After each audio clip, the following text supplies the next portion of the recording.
বিয়ের প্রথম প্রথম ভার্সেস 1 বছর পর। বলি বৌমা, সব রান্না করতে পারবে তো? হ্যাঁ মা, আমি সব রান্না নিজেই করে নিতে পারবো। আমাকে এবার রান্নাঘরে যেতে হবে না তো? না মা, আপনাকে রান্নাঘরে যাওয়ার কোনো প্রয়োজন নেই।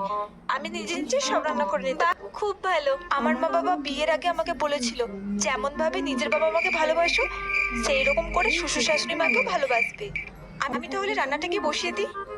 আর হ্যাঁ, রান্না করার পর আমি বাড়ির সব কাজ করে দেবো। আপনাকে কিচ্ছু করতে হবে না মা। আচ্ছা আচ্ছা, বেশ বেশ, যাও। বিয়ের 1 বছর পর।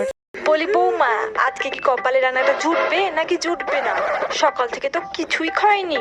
কখন রান্নাটা করবে শুনি? আসলে মা, আপনি তো বাইরের খাবার খান না, ওই জন্য তো শুধু আমার জন্য বাইরের খাবারটা অর্ডার করেছি। আসলে আজকে আমার রান্না করতে ইচ্ছে করছিল না। আপনি এক কাজ করুন, আলু সেদ্ধ ভাত গ্যাসে বসিয়ে দিন, আলুটাকে চটকে চটকে ভাত দিয়ে মেখে খেয়ে নিন। এই বুড়ো বয়সে আমার কপালে এই লেগেছিল গো। ছোট